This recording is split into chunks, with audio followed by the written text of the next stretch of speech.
Good morning sir. Good morning. मैं जानना चाहती हूँ कि हम सिचुएशन को बिल्कुल ऐसे कैसे देखें कि हमें सिचुएशन से बाहर निकलना है। कि मान लो हमारे पास बार बार कोई प्रॉब्लम आ रही है, हम उसे फेस कर रहे हैं, फिर जो आसपास के हमारे सराउंडिंग्स के लोग हैं वो भी टाउंटिंग कर रहे हैं हम पर, नहीं तुमने पहले भी ऐसे किया था, अब फिर तुम फेल हो जाओगे इसमें, तो वहाँ जा कर के हम स्टक हो जाते हैं और फिर हमारा कॉन्फिडेंस लूज हो जाता है। हम एग्जैक्टली कहाँ स्टक हो जाते हैं, जिसको आप जो वर्ड यूज कर रहे हो स्टक हो जाते हैं, मतलब आप कह रहे हो कि हम अपनी थिंकिंग में स्टक हो जाते हैं। थिंकिंग में स्टक हो जाते हैं, राइट? कि हम ओवर थिंकिंग में चले जाते हैं। ओवर थिंकिंग कि हम बैठे बैठे बस सोचते रहते हैं कि ऐसा क्यों हुआ, क्या हुआ, ऐसा नहीं होना चाहिए, कि हमारे में कुछ कमी ऐसा हो गया तो क्या होगा, वैसा हो गया तो क्या होगा, मैं दोबारा भी ट्राई किया नहीं हुआ तो क्या होगा। हम जानते हैं कि पहले भी ऐसा हुआ था, फिर हमने उसे ओवरकम कर लिया, लेकिन बार बार वही चीज आते आते फिर वही ब्रेन का जो कंफर्ट जोन है, हम फिर वहीं स्टक होने लगते हैं। और जिस कंफर्ट जोन की आप बात कर रहे हो वो एक्चुअल में ओवर थिंकिंग वाला जोन है। ओवर थिंकिंग वाला जोन है, मतलब बैठे बैठे बस सोचते रहते हैं, जैसी हमारी कंडीशनिंग हुई कर है, कुछ नहीं पाते हैं। करते भी हैं तो थोड़ा सा करना शुरू करते हैं, उसके बाद वापस से वो थॉट्स हमारे ऊपर हावी हो जाते हैं। राइट? यही आप कह रहे हैं। राइट सर प्रॉब्लम जो है इतनी ज़्यादा, क्योंकि एक्चुअली क्या लाइफ में अगर कुछ अच्छा होता है तो शायद हम प्रॉब्लम से इजीली निकल जाते हैं, बट बैक टू बैक जब आपको फेलियर्स ही मिल रहे हैं उस टाइम पे भी आपको फिर दिखना ही बंद हो जाता है कि हाँ निकलने का भी कोई रास्ता है। प्रॉब्लम सबसे बड़ी पता है क्या है, कि सबको यही लगता है कि हमारी प्रॉब्लम सबसे बड़ी है।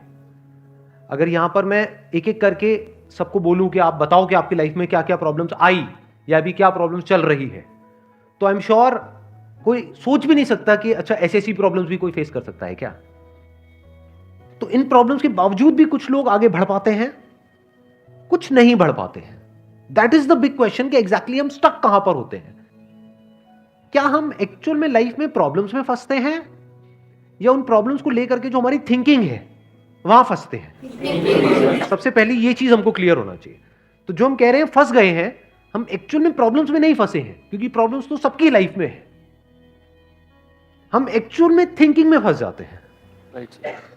ये पॉइंट सुनने में छोटा लग रहा होगा, but it is a very big point two understand in life, जो 99% लोगों को नहीं समझ में आता है। हम क्या समझते हैं कि हम प्रॉब्लम्स में फंस गए हैं, क्योंकि the moment you say that, तो जब तक प्रॉब्लम्स रहेगी तब तक आप फंसे रहोगे। और प्रॉब्लम्स कब तक रहेंगी? Life time. जब तक लाइफ रहेगी। Right. But the moment you से कि मैं प्रॉब्लम्स में नहीं फंसा हूं, प्रॉब्लम्स मतलब लाइफ में नहीं फंसा हूं, मैं लाइफ के बारे में जो मेरी थिंकिंग है उधर मैं फंस गया हूं जाकर के। अब मैं उस थिंकिंग को कैसे चेंज करूं? Right. If you say that, तो वो आपके हाथ में पूरा कंट्रोल है। But if you ask me this question कि मेरी लाइफ की जो प्रॉब्लम्स हैं वो कैसे सॉल्व हो, तो उसका कोई जवाब नहीं है, क्योंकि वो कभी नहीं होगा। आज आपकी एक प्रॉब्लम है, वो सॉल्व हो भी जाएगी, कल कोई और प्रॉब्लम आ जाएगी, परसों कोई और आ जाएगी, फिर कोई और आ जाएगी, फिर कोई और आ जाएगी। Right sir. तो कैसे हम अपनी थिंकिंग को चेंज करें? सिंपल। थिंकिंग चेंज हो गई तो सब चेंज हो जाएगा।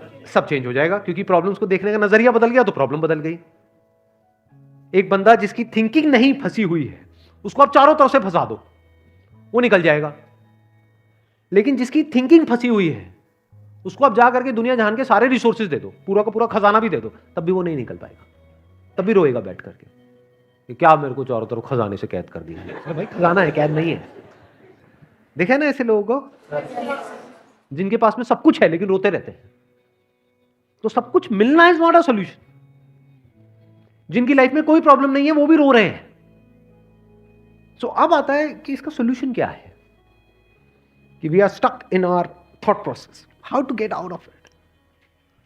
तो सबसे पहली चीज ये समझनी है, ज्यादा सोचने से कुछ नहीं होता है, सही सोचने से होता है। अभी सही सोचना क्या है? What is right thinking, not positively सोचना। इसको भी ध्यान से समझ लेना। पॉजिटिव सोचना क्या सही सोचना होता है?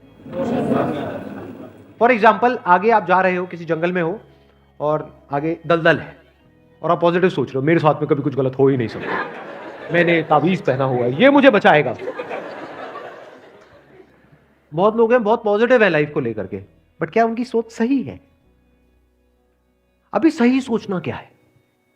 सर मेरे हिसाब से मतलब इंटेलिजेंसी से सोचना, ये मतलब कुछ ऐसा सोचे कि आगे जाके हमें कोई हानि ना हो, कि एक इंटेलिजेंट माइंड से सोचे। अभी इंटेलिजेंट क्या है और फूलिश क्या है? एक है फूलिश तरीका सोचने का, बेवकूफों की तरह सोचना, एक है इंटेलिजेंस के साथ में सोचना। What is intelligence? जिसको हम इंटेलिजेंस कहते हैं वो इंटेलिजेंस क्या है? साइंस को इंटेलिजेंस कह सकते हैं? नहीं कह सकते, नहीं कह सकते। तो किसको कहोगे? सुपरस्टिशंस को इंटेलिजेंस कहोगे? सुपरस्टिशंस मतलब क्या? बिलीफ, कुछ भी मान रखा है, उसको पकड़ के बैठे हुए हैं, उसके हिसाब से एक्ट कर रहे हैं। उसको इंटेलिजेंस कहोगे या साइंस जिस तरीके से आगे बढ़ रही है उसको इंटेलिजेंस कहोगे? एग्जैक्टली। तो साइंटिफिक वे ऑफ थिंकिंग समझना पड़ेगा वो क्या है, उसको अपनी लाइफ में लगाना पड़ेगा, तब आप कह सकते हो आपकी जो थिंकिंग है वो सही है। अब ये साइंटिफिक थिंकिंग मतलब क्या? रियलिटी को एज इट इज देख लेना, दैट इज साइंटिफिक थिंकिंग। यही तो है, और क्या है? There are laws of this universe, उसको एज इट इज देख लेना, उसको ऑब्जर्व करना, यही तो है साइंटिफिक थिंकिंग। उन लॉज को बदलना नहीं, क्योंकि साइंस बदल नहीं सकती उन लॉज को। लॉ ऑफ ग्रेविटी को साइंस बदल नहीं सकती है, उस लॉ को समझ करके उसके हिसाब से एक्ट कर सकती है। इसी साइंटिफिक थिंकिंग को अगर हमको अपनी लाइफ में लगाना हो तो इसका मतलब क्या? एक थिंकिंग हो सकती है लाइफ से रिलेटेड, जो भी आपके दिमाग में कचरा भरा पड़ा है बचपन से लेकर के आज तक, जैसा आपको समझाया गया है लाइफ के बारे में। किसने समझाया है? वो लोग जो खुद नहीं समझते, लाइफ के बारे में अपने अपने बिलीफ्स बनाए हुए हैं, अपने अपने स्टैंड पॉइंट से लाइफ को देख रहे हैं। फॉर एग्जाम्पल, कोई हिंदू है तो एक तरीके से लाइफ को देख रहा है, कोई मुस्लिम है तो अलग तरीके से लाइफ को देख रहा है, क्रिश्चियन है तो अलग तरीके से देख रहा है। क्या सही है इन तीनों में से?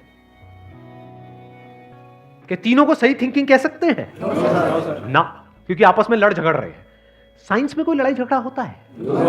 अगर मैं किसी साइंटिफिक फैक्ट के बारे में बात करूंगा, क्या कोई हिंदू मुस्लिम क्रिश्चियन आकर के आपस में लड़ सकते हैं? नहीं। तो ये सही थिंकिंग है। एक है जो हमें सही लगता है, एक है जो सही होता है। दोनों में जमीन आसमान का फर्क है। एक है जो आपको सही लगता है, एक है जो सही है। तो साइंटिफिक थिंकिंग का मतलब क्या, अगर इसको हमको लाइफ में लगाना हो तो, यानी लाइफ को आप एज इट इज देखो, ऑब्जर्व करो, फिर उसके बारे में सोचो। This is scientific thinking. और ये जो फंडा जिसकी मैं बात कर रहा हूं, इसको आप लाइफ के किसी भी एस्पेक्ट में लगा सकते हो। इसको बिजनेस में लगा सकते हो, इसको जॉब में लगा सकते हो, इसको रिलेशनशिप में लगा सकते हो, इसको हेल्थ में लगा सकते हो। बिजनेस क्या है अगर रियलिटी को एज इट इज देखना नहीं है तो? सारे झूठे भरे हैं। अब ये जो आपने कहा कि बिजनेस में सब झूठे भरे पड़े हैं, क्या ये सच है या आपका अपना एक स्टैंड पॉइंट है? अभी इन्होंने बोला कि बिजनेस में सब झूठे भरे पड़े हैं। अभी ऐसे ही यहां पे मैं अलग अलग लोगों से अलग अलग बातें पूछूंगा ना, तो सब बड़े कॉन्फिडेंस से बोलेंगे, as if they know it for sure. जैसे मैं पूछूंगा, हाँ भाई यहाँ पे किसी मेल का किसी का ब्रेकअप हुआ होगा, तो सारी लड़कियां ऐसी होती हैं, सब धोखेबाज हैं। ऐसे ही कोई लड़की से पूछूंगा, वो आकर के बोल देगी, सर ये तो मर जात तो है ही ऐसी, इससे कुछ हो ही नहीं सकता। क्या ये सच है या आपका अपना एक स्टैंड पॉइंट है, अपना आपका एक बिलीफ है? तो ध्यान से समझ लेना, इसका जो सबसे पहला स्टेप है वो है अंदर जो भी कुछ पड़ा हुआ है आपके, जो भी आपने मान रखा है उसको छोड़ दिया। अब आप हल्के फुल्के हो गए, अब एज इट इज देखा लाइफ को, लाइफ को ऑब्जर्व किया as life, not my life. For example, anger, क्या एंगर आपका है? बट आप एंगर का सोल्यूशन कैसे निकालते हो? मुझे गुस्सा आता है, मुझे गुस्सा नहीं करना है। कभी भी आप एंगर का ऐसे सोल्यूशन निकाल ही नहीं सकते। सिर्फ आपको आता है गुस्सा या सबको आता है? सबको आता है। तो क्या एंगर सिर्फ आपकी प्रॉब्लम है या एंगर एक लाइफ की प्रॉब्लम है? Fear, if you can look at fear, not your fear और माई फियर, फियर, डर है ना, वो डर क्या है? Can you look at it? इसको बोलते हैं साइंटिफिकली चीजों को देखना। रिलेशनशिप, नॉट माई रिलेशनशिप और योर रिलेशनशिप, रिलेशनशिप। तो इस तरह से जब हम चीजों को देखते हैं ना, not from a subjective point of view but from an objective point of view, जैसे एक साइंटिस्ट देखता है, जैसे एक साइंटिस्ट ऑब्जर्व करता है, वहां पे ना खुश हुआ जाता है, ना परेशान हुआ जाता है, ना पॉजिटिव हुआ जाता है, ना नेगेटिव हुआ जाता है। This positive and negative is your stand point, is a subjective point of view. In objective reality, उसमें खुश क्या होना है और दुखी क्या होना है, वहां पर सब कुछ क्लियरली नजर आ रहा होता है। वहां पे कभी भी हमारी थॉट प्रोसेस स्टक नहीं होती है, हम फंस ही नहीं सकते। बिलीफ्स में आप गारंटेड फंसोगे, शॉर्ट टर्म में वो अच्छे लग रहे होते हैं क्योंकि वहां पे कंफर्ट मिलता है। जो भी हमने मान रखा है, अगर उसको पकड़ करके हम बैठे रहें और उसमें गोल गोल घूमते रहें तो बड़ा कंफर्ट मिलता है, लेकिन आगे जाकर के वो हमको फंसा देता है, एंटैंगल्ड कर देता है। बट जो रियलिटी है वो धीरे धीरे धीरे धीरे आपको आजाद करती रहती है, जितना आप रियलिटी को समझ जाते हो उस लेवल तक। यानी कि अगर इसको मैं पूरा समअप करूं जो भी मैंने अब तक कहा है उसको, ये सेशन शुरू कहाँ से हुआ था? फेलियर से हुआ था कि एक के बाद एक हमने लाइफ में बहुत सारे फेलियर्स फेस करे हैं। तो अब अपने फेलियर्स को ऑब्जर्व मत करो, अपने को बीच में से हटा दो, ऑब्जर्व करो ये जो फेलियर्स हैं ये क्या है। तो you will start seeing the nature of those failures, you will start seeing the causes of those failures. For example मेरी लाइफ है, अगर मेरे को उसको ऑब्जर्व करना है, दो तरीके हो सकते हैं। एक ये, अब मैं अपनी लाइफ में थोड़ा सजा रहा हूं जिससे कि आप उसको रिलेट कर सको। मैंने पास में कुछ गलतियां करी, बहुत बड़ी बड़ी गलतियां करी, मेजर लॉसेस हुए, तो एक एंगल तो ये हो सकता है मैं ऐसा कैसे कर सकता हूं। दूसरा ये है कि मैं ऑब्जर्व करूं कि एग्जैक्टली वो गलती क्या थी और उसका कॉज क्या था। तो वो दिख जाता है, अच्छा उस टाइम पे वो ग्रीड बहुत ज्यादा हावी हुई पड़ी थी। अच्छा ग्रीड क्यों हावी हुई पड़ी थी, इतना लालच क्यों आया हुआ था कि हाँ ये करना है ये करना है ये करना है, ये क्यों आया हुआ था? और ये बचपन से ऐसी कंडीशनिंग हुई पड़ी थी, बचपन से घर में यही सारी बातें सुनी थी, तो इसलिए I was acting out of that information जो मेरे अंदर फीडेड थी, and that was not correct information. वो सारी इंफॉर्मेशन गलत थी, जिसकी वजह से मैंने जल्दी से एक्ट किया, बिना सोचे समझे, बिना सही थिंकिंग के एक्ट कर दिया, उस वजह से जाकर के फंस गया। तो मुझे उस बंदे ने नहीं फंसाया, मैं खुद फंसा अपने लालच की वजह से। तो अब ये क्लियर हो रहा है हम कैसे देखते हैं। तो वंस वी सी दैट, तो अब मैं उससे पूरी तरह से फ्री हो गया, because I understood something which is very basic in life, जिसकी वजह से पूरी की पूरी लाइफ एक अलग ट्रैक पे निकल गई। क्या समझ आया? कि कभी भी ग्रीड से एक्ट नहीं करना है। अब इसको हम समझते हैं, कैसे समझते हैं? मॉरल साइंस की बुक से। वो सब बकवास है, ये लालच नहीं होना चाहिए, सबके अंदर लालच भरा पड़ा है, बट लालच हमको कैसे फंसाता है, इसको ऑब्जर्व किया अपनी गलतियों के बेस पर, और फिर समझ आया अच्छा ये होता है। लालच से ग्रोथ नहीं होती है। लालच से आप पैसा कमा सकते हो, बट उसको आप ग्रोथ नहीं कह सकते, क्योंकि आप डिग्रेड हो रहे हो, तो आप एक्चुअल में ग्रो नहीं कर रहे हो। एक्चुअल ग्रोथ में उसको कह सकता हूं जो होलिस्टिक ग्रोथ हो, उसको ग्रोथ बोल सकते हैं। आपने पैसा तो कमा लिया, लेकिन डर में जी रहे हो कि मैंने इतने घपले कर दिए हैं, अगर किसी ने पकड़ा गया तो पता नहीं क्या हो जाएगा, क्या फायदा ऐसी लाइफ का, उसको आप ग्रोथ कहोगे? Can you call it growth? ना। तो लालच से ग्रोथ नहीं होती। तो ये चीजें समझना बारीकी से, स्टेप बाय स्टेप, तो आप गलतियों का पूरा नेचर समझ सकते हो।